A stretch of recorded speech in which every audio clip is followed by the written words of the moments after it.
Asher and Pipeman on W4CY Radio.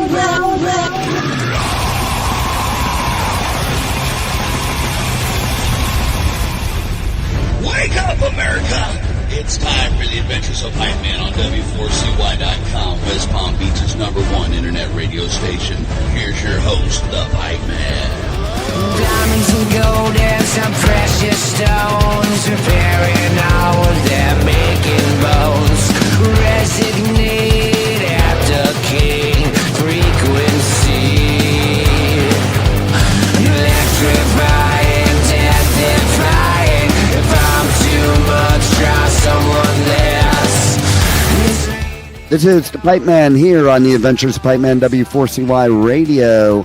And I'm here with our next guest who has some killer new music. So let's welcome to the show Tony West from Blacklist Union. How are you? Good, man. Thanks for having me. Thanks. Oh, my pleasure. My pleasure. And so I love this new single you got, Up in Smoke, and the video is pretty killer. So tell us a little bit about, your creative ideas of making this video.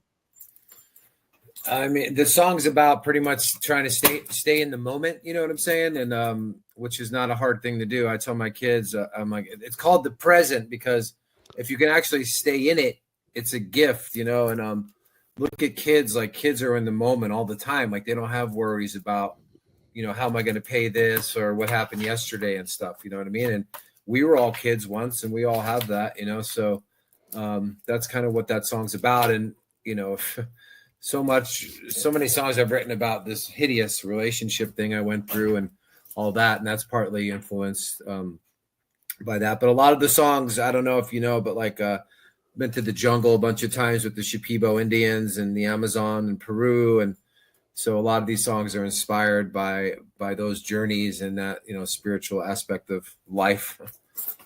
Yeah, I'd like to hear more about those journeys because they were as far as I know, a big part of healing a lot of your past to be able to be in the present.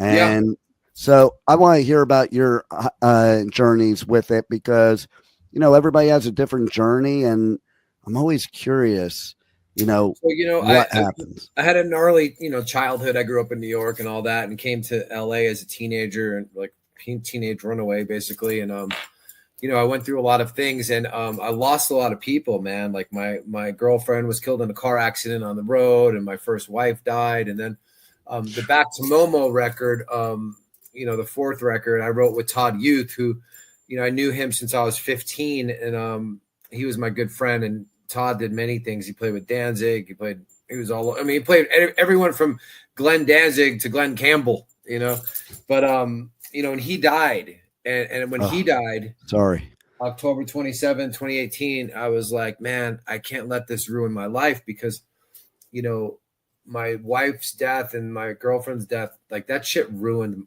But it destroyed my life. I let it destroy my life. And, drinking and using behind that kind of shit doesn't really help either. But anyway, when Todd died, I had learned through a friend about ayahuasca and I started researching it hardcore. And I found the grand poobahs, so to speak, of who does this. And it's the Shipibo Indians in the Amazon jungle in Peru. So, that's was the beginning of the deep, deep spiritual healing. And that stuff, for the most part sober. And when I went there, I kept telling the Indians, I'm like, yo, I can't do drugs. Like, I don't do drugs. And they're like, this isn't drugs, Tony. This is medicina, because they couldn't speak any English. And I was like, okay. And they were right. And, there's people who say, oh, I've done mushrooms or I've done this and I've done that. And ayahuasca you cannot compare it to anything. It truly, truly, truly is medicine. And it truly does take you to those other realms, these spiritual realms that we all know about, although we just forgot about because we've been here so long and all that stuff. And so I was able to let go of so much sorrow. First of all, I had so much sorrow. I knew I had sorrow, but man, it was deep-seated sorrow. And like my first intention, I remember you have to have an intention every time you go do a ceremony. And my first one was to see all my people that are no longer here on this realm. And Man, I saw all of them plus more, you know. Wow. But the inspiration and the healing and all of that stuff is just so deeply profound and beautiful. And you know, the Letters from the Psych Ward record is all about that, and so is this new one coming out, Slade the Dragon. You know, it's all about that deep shit, you know.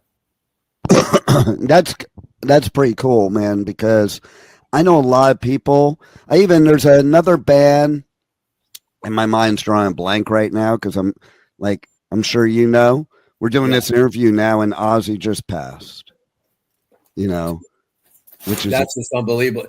You know, Ozzy is one of the people that saved my life as a kid. I was just telling, you know, our my assistant here, and dude, I've met him so many times, and he was always super humble, super kind, funny as fuck without even trying to be, like, right. You know, he just had that, and you know, I have goosebumps when I definitely cried when I heard the news, and but you know, I could tell not so much with Ozzy. I mean, you could see he was not well, but I saw some pictures of Sharon from the event, and I was like, oh God, he's dying. And I just saw that from her, not even from him. You know what I'm saying? It's weird because that day I was practicing vocals, and you know, I usually sing like 20 songs. I know all Ozzy. I studied Ozzy like deep. You know, I could sing any Sabbath song, man, and with Ozzy. And you know, I studied him deep, and he's such a big part of me. And man, there's no words. I mean, Ozzy's gone. You know, it's like, what the fuck, you know. And I had an idea, just like you, to like just everything. And even now, I'm thinking of all the different things, and it all makes sense. And I said years ago, before he was even ever sick, but when, you know, Sharon kept trying to get him to retire, I'm like, man, if he retired, he would probably pass away because he loves the stage and the whole. He loves all of it so much, you know. And you know, it's funny. I went that similar path to you because, you know, I grew up in Jersey. I was born in New York. One day, not in 1980, my dad comes up to me. He goes, "Pack your bags. We're moving to California in 3 days." Wow. And so, where in California did you move to? LA. So I lived that whole metal scene, the Sunset Strip, Troubadour, Country Club. Nice. First club show I ever went to in my life was Motley Crue before they even had an album, when they were like horror punk, and it was at the Roxy, and they were trying to burn the Roxy down to bring Satan in. And I'm like, oh my God, I'm never going to a real concert ever again. That's the greatest thing I ever saw, you know, type of thing. Right. And, you know, and then I did go to, what was it? I think it was 82. I'm trying to remember which year, but New Year's Eve, Ozzy played. I think it was the Forum.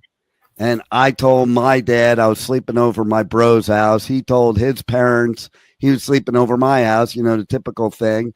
And we went to Ozzy's show. It was with Randy Rhoads like a few months before he died.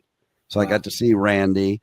And then weirdest thing happened. We get home, and I'm living in like Lake Lindero in Agora, and I'm at the bottom by the lake. So my parents and my dad wouldn't see us and stuff. And my next door neighbor comes out. She sees us with all the Ozzy swag on, and she goes, "Hey, boys, were you just at the Ozzy concert?" And we're like, "Yeah." And we're like, "Oh, fuck, we're in trouble now." And she goes, "Wait there. I'm going to get my husband." And so we're like, oh, crap. Husband comes out, brings us up to the house. He had a studio in the house, wall-to-wall cassette tapes. Turned out he was Ozzy's promoter. Nice. Like, it was like wild. And then I had a history class at Agora High that the only project we had to do was an oral report on anything, anybody. And I did mine on Ozzy and got an A. So, nice. Yep, the Ozzy runs deep here too. Yeah, there's just no words, dude. I don't even know. It actually does. I mean, my heart hurts, actually. You know what I mean? Because he did so much for me, you know, and so many others. I mean, everybody, he was so loved. Like, he was loved, dude, for all his kookiness and all his stuff. Like, he was just accepted and loved. Like, that's a beautiful thing, you know?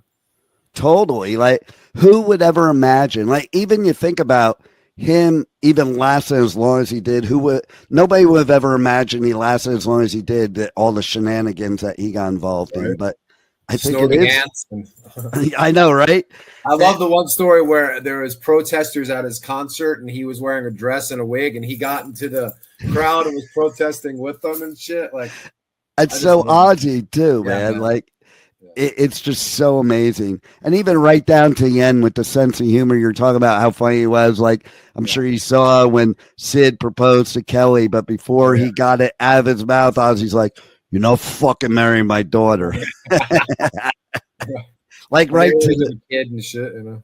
Oh man, so wild. But I love your concept of your music and using that ayahuasca journey, because it's kind of like music is the best therapy there is, in my opinion. And so now you're taking everything, to me, that started to heal you and put it into your music so we can all heal too. That's exactly right, dude.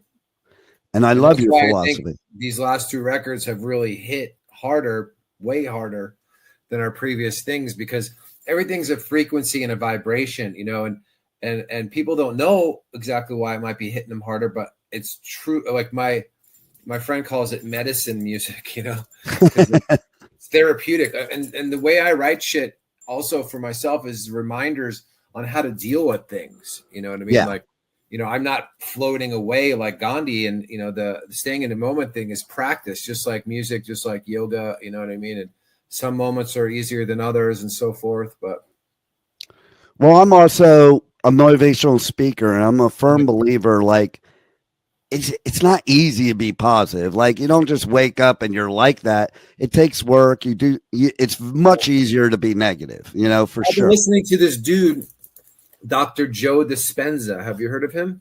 I've heard the name, but I haven't heard his stuff. Amazing, dude. Like, it's basically rewiring your brain. Like, you know, someone like me who grew up in this verbally abusive, physically abusive, you name it, you know, home as a child, that stuff sticks in your brain, man. Like, yeah, totally. You know what I'm saying? Like, you know, I was told bad things about myself as a kid and like believed that stuff. And I remember one time, you know, this therapist was like, you know, that's a lie, right? So I love that. She's like, and I remember I went to say something and I cried because no one ever said that to me before. But, you know, yeah, it's rewiring. This dude, Dr. Joe Dispenza, is really great. He talks about, you know, rewiring and the power that we have. And it's funny because all the things he talks about, I discovered on my own in the ayahuasca ceremonies too. You know what I mean? And nice. Again, we all know these things, but we just forgot, you know, for the most part. Yeah. Well, that's what happens. You know, you go through life and all this shit is thrown your way. And you do kind of forget because you get caught in the darkness sometimes. Right. Yeah. And it's not easy to get out sometimes either, you know. No, not at all. People never do, you know, kills them. Yeah, exactly. Which it's a blessing that you found. I always say to people, find what works for you. Right. You know, like even with my kid, you know, I had this horrific childhood that I gravitated to motivational speakers. Like I was listening to Tony Robbins and reading his books when I was 11 years old, you know, and that was my like way to kind of deal. And then the mosh pit has always been my way of dealing. Oh yeah. You know? Punk rock was huge. Yeah. For me, punk rock saved my life. Punk rock. No doubt, man. It's like people don't get it with the mosh pit. It's not about going in to hurt and maim people. It's about going in, getting your shit out so you don't hurt and maim people on the outside. Yeah, that's exactly right. But then, you know, I remember as a kid, you know, all the I call it jock rock, like some of the hardcore, like, you know, they'd be swinging and stuff and like punching and kicking. Yeah, like, no, I'm not into that. Right. Yeah, no, me neither. But. Like, I like the circle pit, the camaraderie, the family, somebody falls, you pick them up. Yeah, like, and it's just, listen, when I've had shit happen in my life, like really, like deaths and deep shit, I go in the pit and just lay it all out there, you know? Get the angst out, yep. No doubt. So you got the album dropping in September, Slay the Dragon. Yeah. What else can we expect from that album? You know, Up in Smoke, everybody's got to check out the video. It's cool as hell. What just what shot else? 2 new videos. We just shot 2 new videos over the weekend in Houston. Man, they were long days too. Those were like 12-hour days, Saturday and Sunday. Wow. But for the next singles, it's called "Dying for You" is the next single, and the one after that is called "Can You Heal Me." And then there's 12 originals on the new record. There's no covers. We haven't done any covers for this record. But there's some good deep cuts, man. There's one called "Do It" for the song that we added to our set, which is just amazing. And, the last 2 records too is, our rhythms, have become a niche of our sound, that the drums and the bass. And I'm big on tom drums, man, because like tom drums bring it has the Indian, aspect, and Yeah. spiritualness to it and stuff. But man, it's a kick-ass record and I'm really proud of it. So, and I wrote this one again with Chris Johnson, our producer, who's produced all our records. This is going to be our 6th. And after Todd died, I tried to find a songwriting partner, and that's like trying to find a wife. And whatchamacallit, I just said to Chris, our producer, I was like, why don't we just write the record? I mean, our sound, my voice better than anyone. He helped me develop my voice, basically. So, Chris Johnson wrote the whole letters from the Psych Ward record and this record, Slay the Dragon. Although I did write a few songs with our manager, Paul Crosby, who used to be in Saliva. So Nice. Yes, I saw about that. That's pretty cool too. And I do love the like Indian drumming type of thing. Always have. Like I remember even when I wasn't supposed to like them way back in the 80s, I was totally into like Adam and the Ants, not Adam Ant, but Adam and the Ants. Yeah. And Bow Wow Wow because of that same drum stuff. Right. Right. Yeah. You listen to songs like Dog Eat Dog and Ant Music, the drums in that is just so killer, know? Yeah. So tell everybody how they hit you guys up on socials, on the web. Check out all your new music, check the old stuff out, merch, tour dates, all that stuff. Yeah, man, we're on everything across the board, all platforms. You can find us on Spotify. We have plenty of killer videos on YouTube, and like I said, this is going to be our 6th record, full length. We have a lot of music out there and a lot of stuff. But I do want to say one thing. With Ozzy dying and all this stuff is like, back in the day, Ozzy gave people like Motley chances, or he brought people on the road that no one heard of, and people did that. You know what I mean? Back in the day, and like I've been saying lately, like I'm sure Steven Tyler and Joe Perry are going to do another Aerosmith tour. It's just going to be inevitable, But like even Angus from AC/DC, or Six from Motley, or Duff and Slash and Axl and Del James, Axl's right hand man, and like please give Blacklist Union a chance and take us on the road, with you guys, and so we can carry the torch of rock and roll. And because there's people that know about us, but there's lots of people that love rock and roll that still don't know about Blacklist Union. You know what I'm saying? So I've been saying to these people, like, please give us a chance. Like, we won't let you down. And, it's not only the music. First of all, you got to have the songs, and you got to have, I always say you got to bring the wow factor, because if you don't have the wow factor, you're wasting your time. And, our live shows are better than the record, and that's what I worked my ass off to be a good singer and stay in shape and all that stuff. But look, we're looking for someone to give us a break, whether it's even, the Steel Panther guys or the Buck Cherry guys, or someone that will take us under their wing for a while and let us do direct support for them, There you go. And to create another scene, to create some rock and roll for everyone, for the masses. People need rock and roll. I have a 13-year-old daughter, dude, and she'll play me the shit she listens to. I'm like, what the fuck? I'm like, Mia, because the lyrics, I consider myself a wordsmith. I love writing lyrics. It's one of my favorite things. And, these people on so much new stuff, it's like, they say this shit, man, where it's just like, it's about the dope, the bitches, the money, whatever, these negative things, but they flat out say it. And I was telling my daughter, Mia, there's a lot of ways to say those things, but not saying it that way. Like, you know what I'm saying? Totally. So people need rock and roll, man. Look at the whole world's going to be affected by Ozzy dying. You know what I mean? Like, people want and need rock and roll now, especially in the UK and Europe and South America and Australia and stuff. The US is a little behind on that shit. You know what I mean? Oh yeah, totally. Rock and roll. Like people skip LA entirely nowadays on their itineraries and stuff. You know, it's just it's not what it used to be. Not when I was haunting LA. Yeah. It's not like that.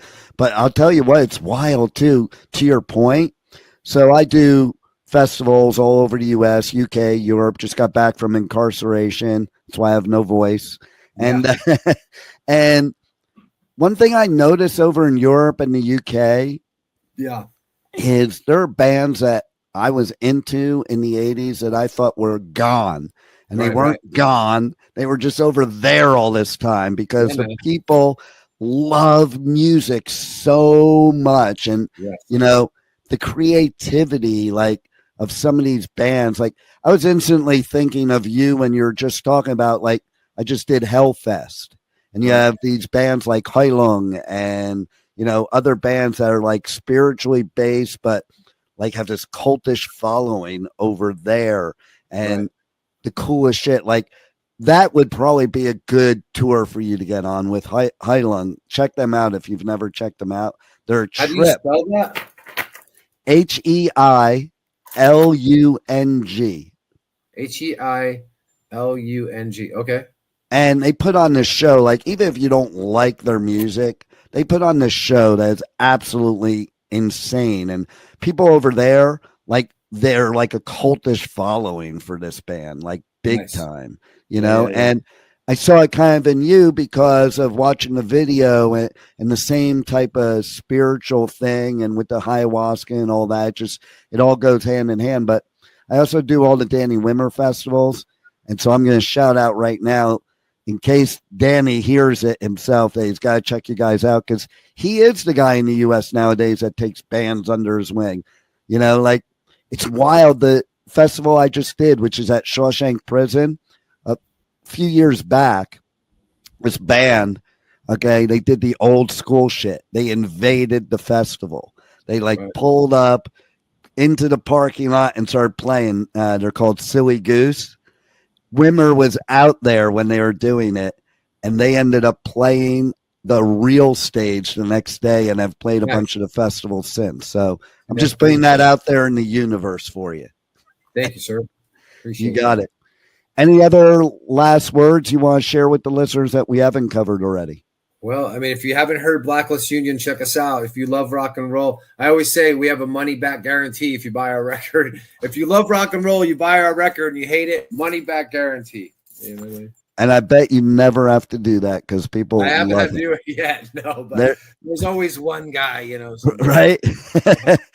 But yeah, I'm looking forward to all the new music and everything you're doing. I'm glad you're on this journey because I think the whole world needs this journey right now. They really do. Yeah, I always say, I don't know if you've noticed, but the world's gone batshit crazy.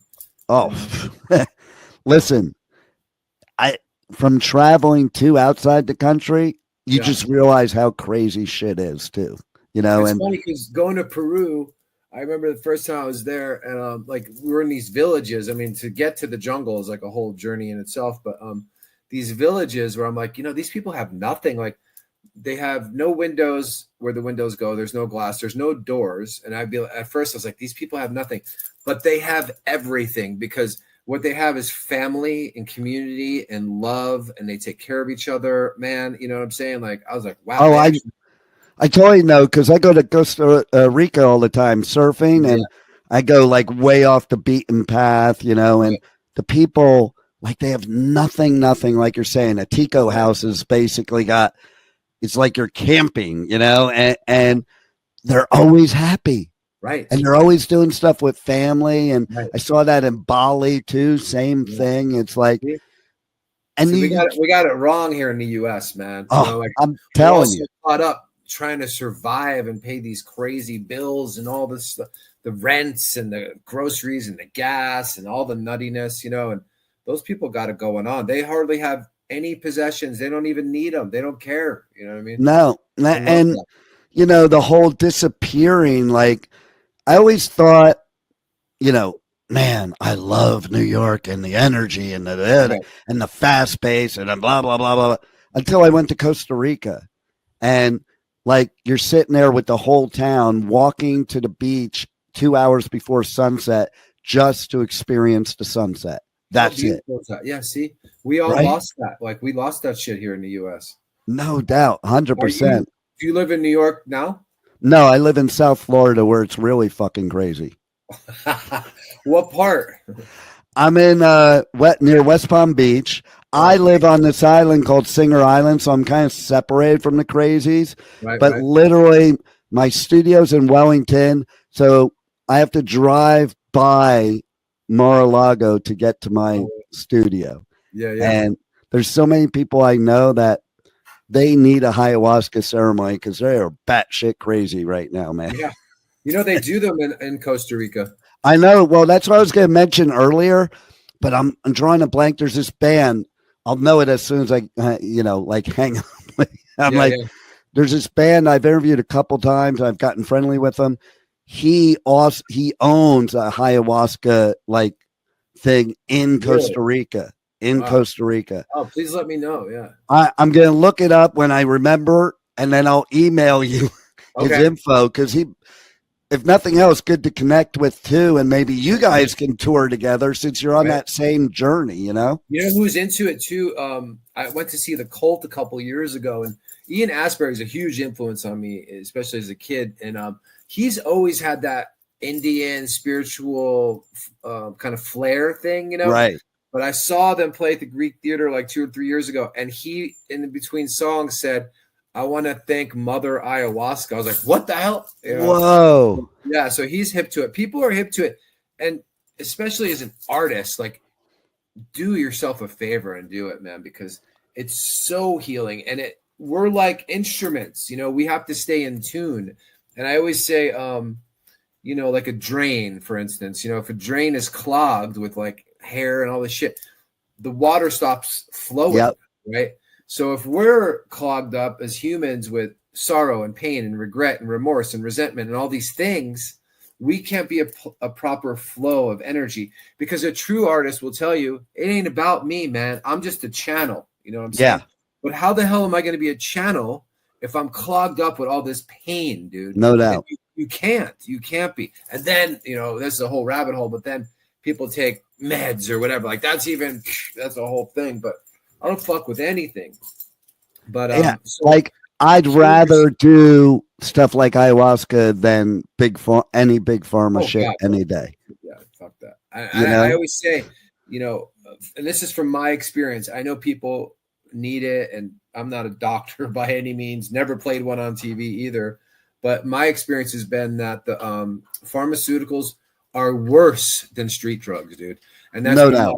Because street drugs, at least you in a 2 weeks, say, or maybe if you had a physical addiction or the depression that comes with the kicks and all that, 2 weeks you're out of the woods. With the med thing, 6 to 9 months of losing your mind.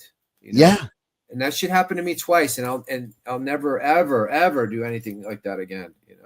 No doubt. And it's like, so they keep legalizing marijuana everywhere, but they're doing the same thing. They're taking this organic stuff and making it mad science, like man-made science. The shit's stronger. There's more ways to do it. And then you see people. All this shit. Yeah. It's just like they're just zoned out of their mind, and it's not better. Now that they have control over it, that to your point. Yeah. I know. It's really nuts, dude. Well, thank God we got people like you and artists like you, so you could be, a voice for all the rest of us. And I thank you for that. And thanks for being on the Adventures of Pipeman. Yes, sir. Thank you for having me. I appreciate it. Hey everybody, this is Gene Hoglan from Dark Angel, and you are listening to Pipeman on W4CY Radio. Crank it up. Bourbon and Beyond, the world's largest bourbon, food, and music festival returns with Fish, Noah Khan, Sturgill Simpson, The Lumineers, Plus Jack White, Vincent Boone, Krungman, Alabama Shakes, Cage the Elephant, Ringo Starr, Nathaniel Rateliff and the Night Sweats, Goo Goo Dolls, and many more. Bourbon and Beyond returns to Louisville September 11th to 14th. Passes are on sale now at bourbonandbeyond.com. Hi everybody, this is Richie Faulkner from Judas Priest. You're listening to the Pipeman on W4CY Radio. Keep it real. Aftershock Festival returns to Sacramento for its biggest year yet with Blink-182, Deftones, Korn, Bring Me the Horizon, plus A Perfect Circle, Bad Omens, Rob Zombie, Good Charlotte, Turnstile, Gojira, Marilyn Manson, Knocked Loose, 3 Days Grace, and so many more. Aftershock, October 2nd to 5th at Discovery Park in Sacramento. Passes are on sale now at AftershockFestival.com. Hey, this is Joey Vera from Armored Saint, and you are listening to Pipeman on W4CY.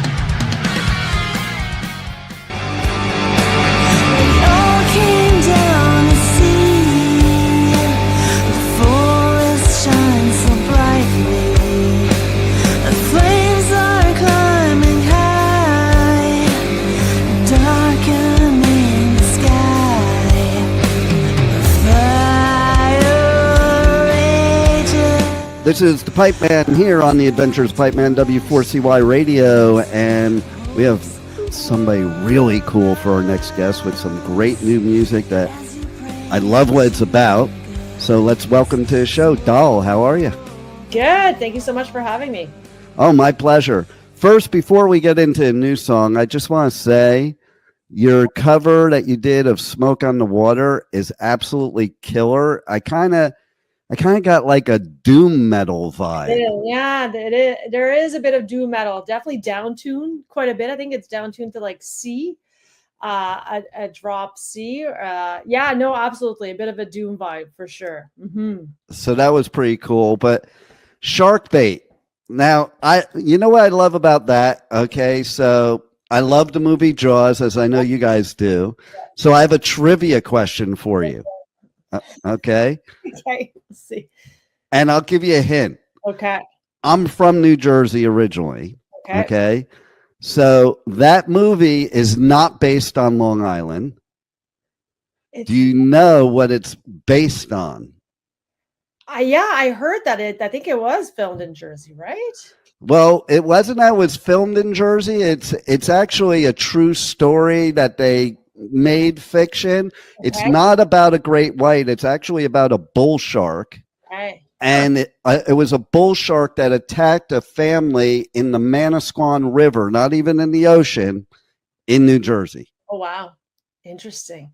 Yeah. I didn't know that. Yeah, I guess, right? It's the ocean. So it gets.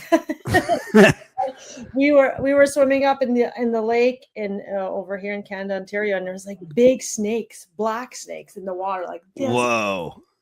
These big black cobra snakes. And the first time I saw this, I was like, oh my God. We're out there on a paddleboard. I was like, ah. Yeah. So yeah, you know what? Speaking of paddleboards, last week I was paddleboarding right where I live. And sometimes what I'll do to escape the world, especially after, you know, I go on tour and I do coverage at music festivals. So I like to come home and just go out in the middle of the ocean and just chill away from the whole world, you know. And so I paddled out real deep on the horizon. I just was hanging out on the board, just sitting there. And I looked down and there were like 5 bull sharks that swam right under me.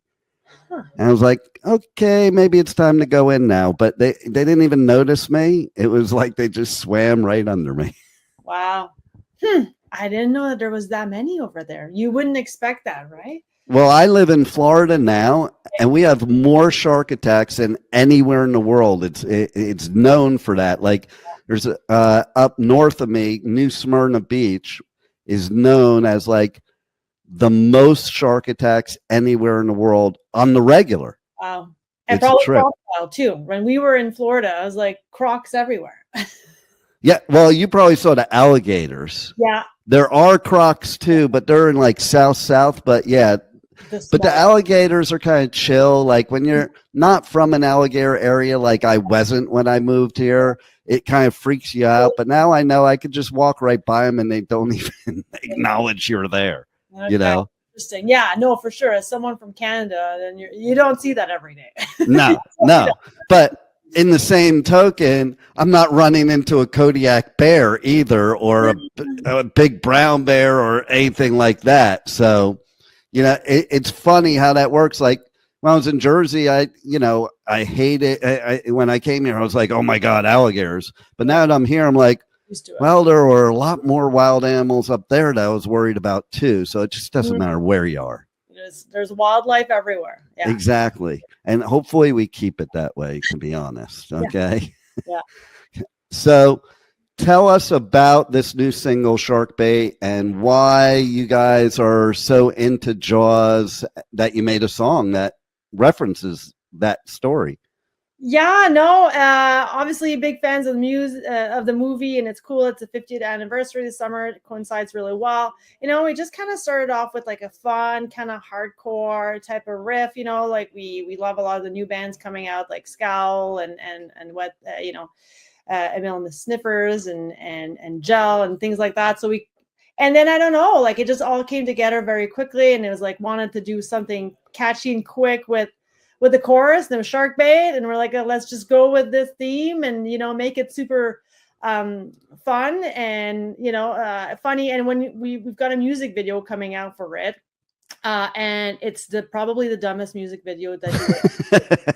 But those are usually the best ones. I mean, come on. The best ones, like homemade, just ridiculousness. Like we got playing with sharks and Barbie dolls and stuff, and it's just ridiculous. So it kind of embodies the song. It's just fun. I love that. But I also love, like, there's also another take on it, like with everything going on in the world the way it is right now. It's very appropriate because we are definitely swimming in a world of sharks right now. Yeah. So I like it all kind of comes together. It would be kind of cool maybe if you went out for the next video paddleboarding and encountered a shark. Yeah, that would be something. Have to take it to the ocean, right? Like here where we are very kind of central, so we just have lakes and stuff, and the most that we see is big snakes. But yeah, that would be something. I would probably freak out more about the snakes than sharks, man, because like I would see that thing, I'd be like, oh crap. And they're really fast in the water. They were faster than we were. Like they just like zip by us. We're like, oh, okay, that is okay. All right. So I was paddleboarding up near Orlando area, and I was with my daughter and her husband, and they were way behind me. And then all of a sudden I saw something. I'm like, hey, guys, don't get too far from me. There was an otter chasing me. Oh, okay. Well, that's not too bad. I could deal with that. It was pretty cool, to be honest. And ignorance is bliss, because after it happened, I'm like Googling. I'm like, oh, I guess I'm pretty lucky, because apparently they're very territorial, and they will come and like knock you off your paddleboard, and they can be very vicious. Really? I had no clue. This one was just cruising like this, and like just passed right by me, flying by me. I thought it was pretty cool. Yeah, they're extremely fast, and you see them at the zoos all the time, and you're like, oh, these are so cute. I never knew that they could get aggressive, because they don't put out that vibe at the zoo. Yeah, wild animals. You never know. I'm looking at it thinking, oh, how cute. Yeah. So what you also have the album dropping in 2 days. Yeah. That's cool. Yeah. So tell us about the rest of the album or EP. Yeah, so 6 songs coming out on Friday. It's going to be everywhere, like on Spotify and all that stuff. And it is a little bit, again, like we have been together as a band for quite some time, and we're in a little bit of a hiatus. And the rest of the songs, again, like I myself, I love a wide range of music, right? Like I like your hardcore, your doom, your punk, your pop, whatever, right? I just pretty much like it all. And this song, hopefully folks, we hope people like it. There's, a song that's a little bit more a little bit more on the hard rock side. We've got, Shark Bait that's a little bit more hardcore, Smoke on the Water that's a little bit more doom. Got some stuff that's a little bit more shoegaze, and then maybe one or two kind of like slower indie rock, alt rock kind of ballads. So it's a little bit, it's definitely not all just one genre, and I love that. People like it, yeah. I love that because, so first of all, I hate the whole genre thing. As a metalhead and punk from way back, it's like before it was just metal or punk or just rock, and now it's like it's almost like every band has to have its own genre. There's so many subgenres and microgenres, and then you have to be stuck to this like formula for whatever it is. And I think that's bullshit for an artist. Like, to me, an artist is going to express themselves any way that it feels, not because it has to be to a genre. And I think especially nowadays, like so many artists do sound the same because of that, they use this like equation to make music, that I love artists like you that just take a mishmash of everything and just do what they feel. Exactly, right? And that's kind of what we did with our first two albums as well, right? Like we were never really fit in a category, right? Like we've played with, Hailstorm, and we've played with Jenny Torturers, and we've played with Lacuna Coil, and then we played with like, Spinneret. Like it was all over the place. People never knew like, what kind of band are you, right? So we're I love it though. At least we don't have to be like, all right, well, or just like punk rock band, like you're right, like we can kind of go anywhere because people expect that from us. We're hard to kind of pinpoint. Well, but makes you stick out too, like because you don't have uniqueness otherwise nowadays. There's like so many bands that you're lost in the sea unless you're unique. Yeah, absolutely. Yeah, and it must be kind of boring, right? Like I can't imagine, you're in a, I don't know, thrash metal band, and it's like, you gotta. This is what your fans expect from you, and every album's trying to make it fresh and keeping it's difficult. And then whenever you get out of that mold, right, where some bands have tried to do that, the fans are like, oh my god, right? Well, I was guilty of that a long time ago till I got smart. Like, when you're younger, you're stupid, gatekeeper. And it's funny you mentioned thrash because I'm an old school thrash metalhead. So perfect example. I saw Metallica's first show ever. So when Black Album came out, I'm like, fuck you, posers. Yeah. Like, you sellouts.